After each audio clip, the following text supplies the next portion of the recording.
ministers, welcome on stage.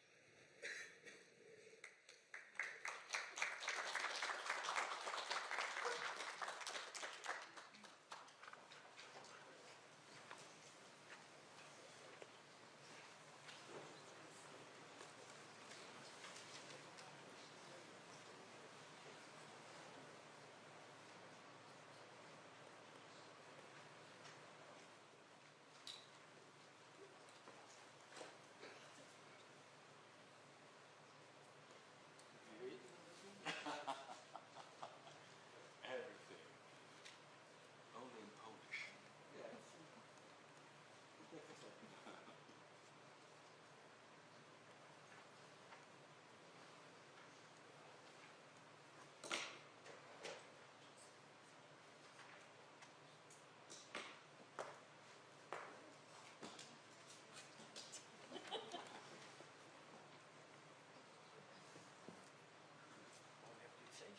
Yes, the fixation like this. Okay. Thank you so much. Thank you so much.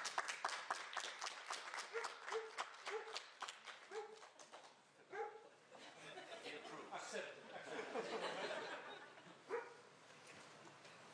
Okay.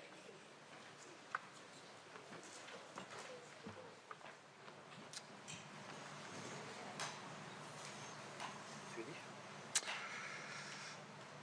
This seems to be in English. Yes. I can turn to Swedish if you prefer that. Prime Minister, dear Donald. Dear Donald. Thank you so much for being here, and I will soon come back to what we have done right now. I just want to say first a few words about the question we also raised yesterday about the damaged cables in the Baltic Sea. As I've said before, Sweden has expressed our desire for the ship to move to Swedish waters. We are in contact also with China from Sweden. Today I can also tell you that in addition to that, Sweden has also sent a formal request to China to cooperate with Swedish authorities in order to create clarity on what has happened. That formal request was sent to China earlier today. And we will, of course, return to the matter as soon as we have anything new to report. Well, the relationship between Sweden and Poland has very long historic roots. Our countries are close neighbors, we are good friends, and nowadays also supportive allies, united both in NATO and in the European Union. Our security and our economies are deeply interconnected. Poland's security is Sweden's security, and from now on, our security is also yours. I really like that. With the signing of this renewed strategic partnership, the ties between Sweden and Poland are stronger than they have ever been in modern times. Europe now needs clear and decisive action to address all the challenges we have in our time. We must enhance our competitiveness, mitigate irregular migration, strengthen military capabilities and defense industries, support Ukraine, obviously, and counter the growing aggression from Russia. Poland, and not least you personally, Donald, deserves a lot of credit for the leadership you have provided in this regard. We are many colleagues around the table in council meetings that really welcome that you're back. The transatlantic link remains indispensable for Europe. It is our firm belief that as much as Europe needs a strong US, the US also needs a strong Europe. But that conviction cannot be used as an excuse to shy away from the responsibilities we have for our own security.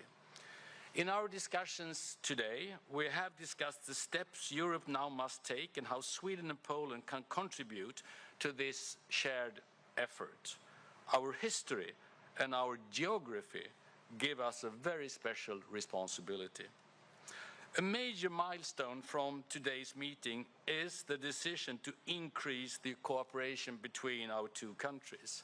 And by signing this strategic partnership, Sweden and Poland reaffirm our commitment to shared values, international law, human rights, with particular focus on the Baltic Sea region. We have agreed to work together to make our societies more competitive, more resilient, and more secure. These concrete steps include a few things.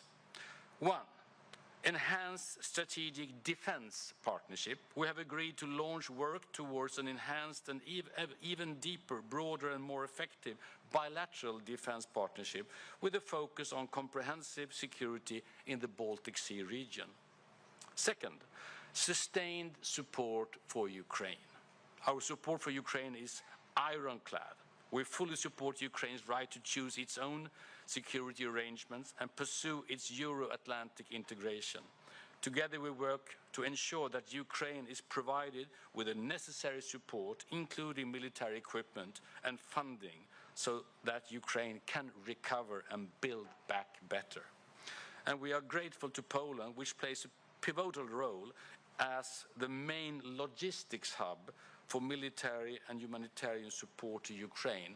We in Sweden have had enormous use of that possibility. And together we will also explore opportunities for joint investments and cooperation in Ukraine's own defense industry and production. And third, Polish-Swedish Business Summit. We will organize this event to foster even closer collaboration between our business communities, and we had lunch today with representatives from Swedish and Polish business community that really underline the great possibilities both sides or both countries see ahead of us. We have also and finally agreed to meet again together with the relevant ministers to follow up on our strategic discussions of today and on the implementation of a partnership. We are under no illusion about the challenges we have ahead. Much work remains to be done to secure Europe's future in security and prosperity, and security and prosperity are actually interlinked. But both Sweden and Poland have the determination to do what it takes. Thank you so much for being here. Over to you. Thank you. Thanks. Thank you. You allowed me.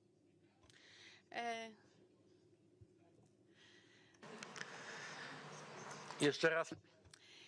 Once again, I would like to thank the host of these two very important meetings from the Polish perspective. I want to thank you very much for yesterday's deep and very honest and open discussion with our colleagues from this new format of cooperation, Nordic countries and Baltic countries and Poland. With your initiative, we all felt that the countries which have joint responsibility for the security of this part of Europe and for security of the eastern border of the European Union and NATO, which take joint responsibility for the security of the Baltic Sea, that all these countries speak in one voice. It's your huge contribution, the contribution of the Swedish government, and your personal contribution. We make this group not for good intentions, but now more so often, which has been established to act together. It's of key importance to the European Union, the fact that today we have a group of countries. Well, we came from different parts. We used to have different positions maybe, but today we meet with our Swedish friends, and yesterday in this wider group, with the full conviction that in the issues of security and economic independence of Europe and real European independence, we speak in the same voice. And it's a new experience, I have to confess. I can say it because I've participated in so many European undertakings in different roles. And for the very first time, I can see such a solid, in solidarity, but solid bloc of countries, which even in the most difficult issues, such like war in Ukraine, the aggression of Russia in Ukraine, and we think in exactly the same way. So thank you so much for the interest that you have expressed, just like other leaders, for this idea of strengthening the security on the Baltic Sea. We'll keep on discussing on a possible form of the Baltic Sea policing. Well, we still have ahead of us the discussion about details, but already today I want to thank you for understanding the need to control the situation on the Baltic Sea and provide security. I don't need really, here in Sweden, I don't really need to convince anybody what is the role and how important the role of the Baltic Sea in the system of security of the entire Europe and the Western world. I want to thank you very much for organizing this meeting with Swedish and Polish businesses, economies, managers, businessmen. Well, as you can guess, not for the first time during this visit, I felt like at home when I learned that the Swedish party, that the Swedish business will be represented by Sebastian Siemiątkowski, a typical Swedish name. So it showed how close we are and how well we can understand one another without words. But it's not only this great mood that we had during the discussions, but we are so happy today, both of us, because we have this close cooperation in business, but in energy. We had leading actors, electro-energy, defense industry, or financing, innovation. Well, this is all it is joint for us. And I'm so happy that Sweden and you personally, that you understand that it's a great opportunity to all of us, having in mind this great reputation of Poland on the international scene and really good results in economy, specifically if we compare ourselves to the neighbors. Well, Poland has become a very interesting place for investments. I don't need to say anything more about Ukraine. Here we speak in the same voice. We act to support Ukraine, and we reconfirm what we have been talking about. It's Ukraine that is to decide about the future possible discussions on the ceasefire. Nothing about Ukraine. Without Ukraine, we'll jointly support Ukraine in its fight against the Russian aggression and in the future in the rebuilding of the country. It's a very solid bloc, Sweden, Poland, but also the participants of yesterday's meeting. So I believe this will be a very important signal to Europe that we are just like one fist in all of it. So there is no exaggeration in it. Now, after this meeting, I've been more optimistic. However, today in Europe, we don't hear optimistic signals too often. But after this meeting, we can be more optimistic. And again, thank you so much for understanding this idea, so that the Polish presidency will be our joint responsibility in a way. After Poland, Denmark will take over.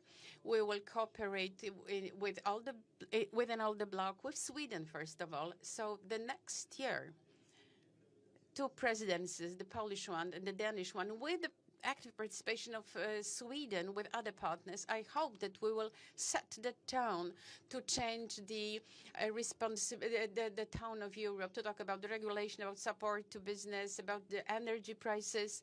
The energy prices in Sweden are one of the lowest, but in Poland, one of the highest in Europe, out of different reasons. So thank you very much for understanding the need for the energy union in Europe. So joint actions that the European Union as the whole, and Sweden and Poland, that will become competitive also in prices of energy. So thank you very much.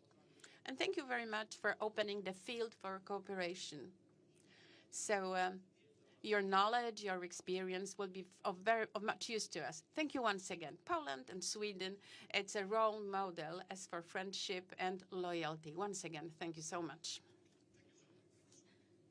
Right, we go to questions. The first question to Magnus Vanneberg, TV4.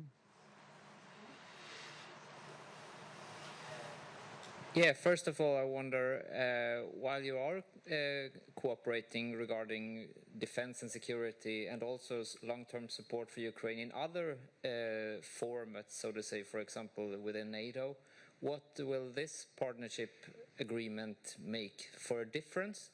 And also, Prime Minister Kristersson, regarding the formal request you've sent to China, what do you expect from China? Concrete actions and so on. Also, while what you said on Monday, so far, I don't think this ship has moved towards Swedish waters. Thank you. Would you like to start? Okay. If you don't mind, I think I will answer your second question in Swedish, and I can repeat it in English. Det vi har gjort nu är alltså att vi har utöver en mer allmänt hållen önskan att ha en kontakt i det specifika frågan och att fartyget går till svenska vatten, så har vi nu också uttryckt en formell begäran om detta med anledning av de undersökningar som har gjorts i Sverige och som också rättsvårdande instanser har genomfört. Och på den grunden har vi nu formellt skickat en sån begäran. Det förändrar ingenting i sak, men det uttrycker som sagt vår rätt bestämda vilja att kunna genomföra en sådan, kan vi säga, granskning av fartyget så vi verkligen kan ta reda på vad som har hänt. Och vi förväntar oss naturligtvis att Kina i det här fallet väljer att samarbeta på precis det som vi har begärt. Här ligger fortfarande ingen anklagelse om någonting mot någon. Men det ligger verkligen en mycket tydlig önskan från svensk sida att komma till rätta med exakt vad som har hänt. I just said in Swedish that we, of course, with this request, obviously we think it's extremely important to find out exactly what had happened, and of course that we expect also China to comply with the request we have sent to China. Please. W sprawie incydentu. Well, talking about this incident, it was not the very first one, obviously, on the Baltic Sea. So it did not happen for the first time, as you know. And these types of incidents, they annoy all of us, obviously. And those who are interested in safe navigation and safety as such on the Baltic Sea and in countries in the Baltic Sea region. Well, these incidents did not really involve Poland in the recent months or years, but we express full solidarity and full support in any situation that would require it. And we believe in reliability, and that we believe that this investigation will be fair, and Sweden's actions are in the best interest of all of us, obviously. It's important to each one of us. We want it to be investigated and clarified out of obvious reasons. We don't really need to convince anybody. There was no doubt whatsoever, because I want to stop any kind of speculations. Our cooperation on defense is NATO countries' cooperation. Poland has a longer tradition of membership in NATO, but to Poland it was of key importance. The day when when Sweden and Finland joined NATO, it was like festival in Poland. We were so overjoyed. So NATO, we believe that NATO is not only a piece of paper with guarantees for security of Poland, but once Sweden joined NATO, we understood that the safety dimension can be very material. Our cooperation on the Baltic Sea, cooperation in the defense industry, joint purchases, in armament, all of it. This is the foundation. It's a cement for the security system in Europe. And any possible actions in the Baltic Sea would have to be part of NATO activities. It's like a policy, nothing new really. Or like yesterday, I received information from Norway, from the Prime Minister in Norway, that Norway takes some part of responsibility for safety of the hub in Rzeszów, in Jarząbka, the airport, and they will support it with their security systems, because this place is important to all of us. Like 90% of all support to Ukraine goes via the hub. Via Poland and via the hub in Rzeszów. So as you may guess, all of it is within NATO, but NATO does not exclude some specific joint actions of some groups of countries. So there is no wonder that the safety of the Baltic Sea is sought most by countries like Sweden and Poland. But when Polish Prime Minister says it, believe us, NATO should be as strong as possible here. It should be in solidarity and unified. Thank you. Radio set. Chciałabym dopytać jeszcze. I want to learn about more details about protection of the Baltic Sea. NATO, I understand this is the direction in which you will operate, or do you want to encourage the European Union to be included, to be involved in it under a group of countries which is now being set up, kind of? And my next question is about the threats of Putin's next threat to use very special ballistic state-of-the-art Oryeshkin missiles. And will it make us having some extra ideas how to protect ourselves against it? Ja bardzo poważnie traktuję kwestię bezpieczeństwa na Bałtyku i dlatego przyjmuję z satysfakcją to życzliwe zainteresowanie. Which is why I'm very happy that, well, I was talking to countries and I saw interest from the Prime Minister of Sweden, but the press conference, it's not a place where we'll be discussing the details. We are all in agreement that our actions, including the Nordic, Baltic, Polish group, that they should be more rapid, not only within security, than just routine actions. The time goes really quickly. History kind of got back, galloping to this part of the world. So we need to be quick and decisive in our responses and actions. And this is what we decided together. This is what we agreed that we will be working on it. We will be presenting this draft in the NATO summit in The Hague.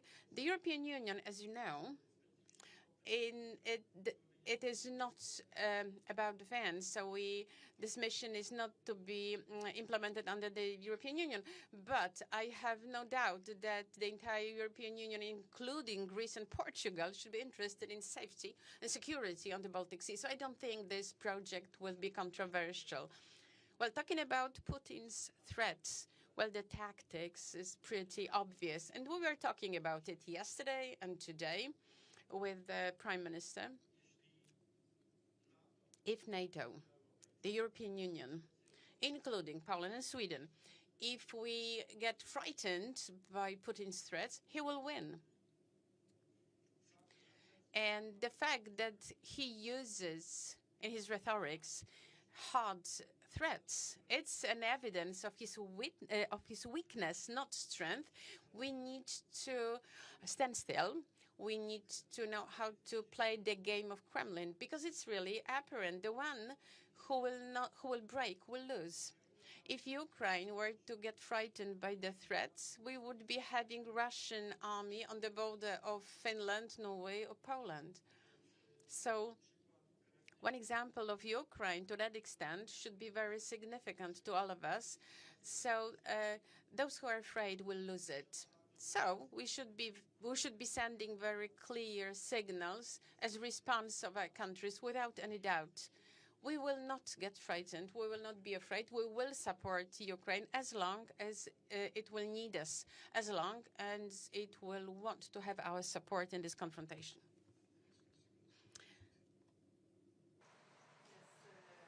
Mr. Tusk.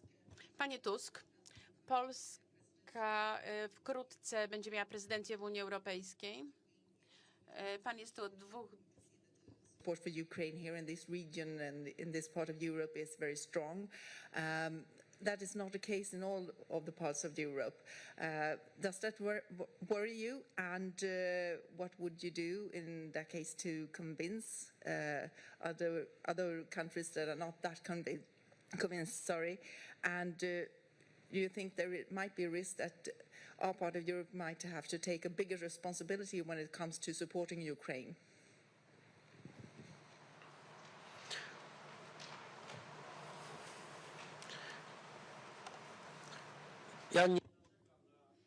I can't complain on support for Ukraine from the European countries. You are right, however, because it is different in its intensivity. But we need to understand that countries like the countries which traditionally are perceived to be less pro-Ukrainian, like Hungary or Slovakia, as when we talk about humanitarian aid to Ukraine, but also in military equipment, they also take part in our joint activities. Well, of course, I would want all of us to have as clear position as Sweden, Poland, or our friends from this region. But let's not complain. When we look at what's happening in the European countries, which used to be traditionally pro-Russian, then I have to tell you that the European Union as a whole has passed the test of solidarity with Ukraine. Really, please do not complain. Please remember how many the biggest countries in Europe, until only recently, wanted to cooperate and preferred to cooperate with Russia in almost every field. So that change is really clear, obvious. Okay, we can be happy to be satisfied because Sweden and Poland, we are leaders in this trend. But we are happy that others follow us. And the Polish presidency will be used definitely to strengthen this trend. I do not have any special fears that we will lose the European solidarity somewhere on our way. Should the European support need to be increased if Americans withdraw some of it, if the need is there? Well, the Europe will need to answer this question, but I have no doubt. And Ulf doesn't have any doubt. Yes, Europe has to take responsibility for its own security. We repeated it over and over again. I don't want to bore you, but it has to reach every European citizen. Support to Ukraine is in our interest. I'm defending the safe security of Poland. Ulf defends security of Sweden. It's our egocentric interest. Safe Ukraine, secure Ukraine is one of the guarantee of our security. So we are doing it for ourselves. And I want it to be well understood in Europe, across Europe, that it's like that, even if the help will need to be increased. DVP. Mr. Prime Minister, you were talking about a Nordic, Baltic, Polish group. This year, Poland is a special guest during this meeting, but having in mind the geopolitical situation and the threats that we've been talking about all the time, is there any possibility for Poland to be a permanent member of the Baltic Nordic 8, maybe 9? I don't know, Ulf. I feel like a permanent member of the group. It's not the first meeting of this type. Those who accompany us in Brussels, they know that each European Council begins with the meeting of this group, including Poland. So it's not really that the Prime Minister of Sweden wants to be nice to me or I want to be nice to the Prime Minister of Sweden.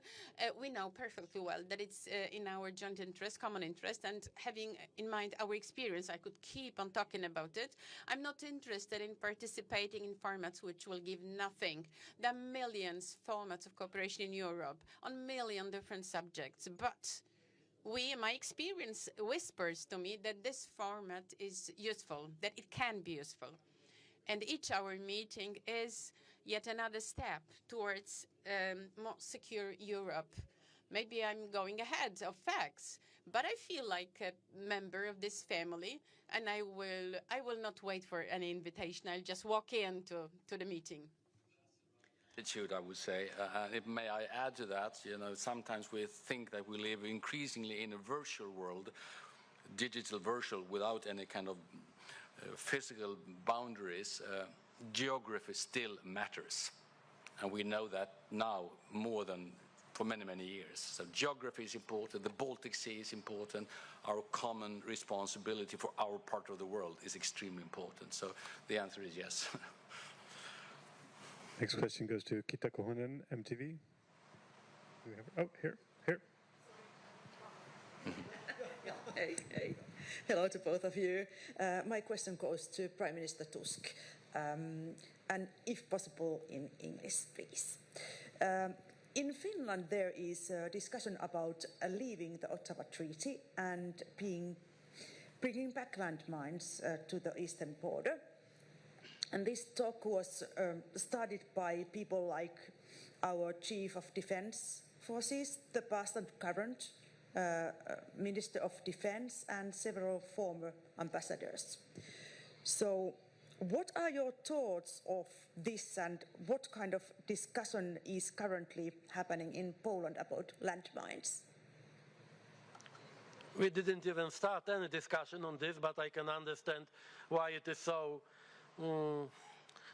important for our friends in Finland, because it's as you know, we are together. I mean, Finland, the Baltic states, and Poland, when it comes to our efforts how to protect our eastern border with Russia. As you know,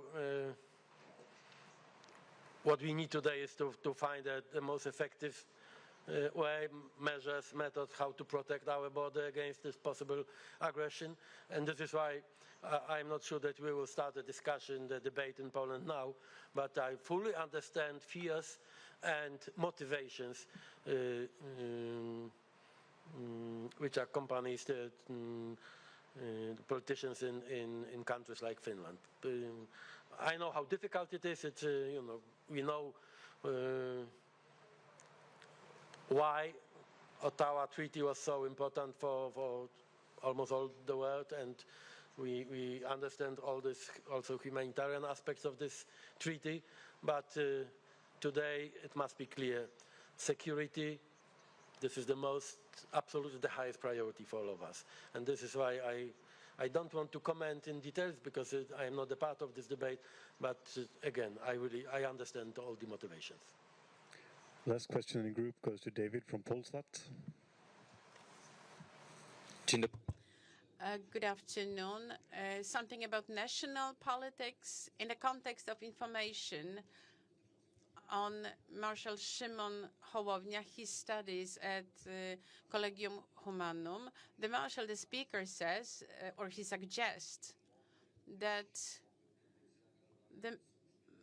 that secret services could have been involved, that someone really wanted very much for this information to be made public, and that it could have impact on any crisis, weakening of relations in the coalition. I'm asking in the context of approaching election. Many people say that the campaign may be really dirty. Well, I heard explanation of the speaker. I believe they are sufficient. He was very detailed in his explanation. I have full trust to what he has said and what he is doing. If anybody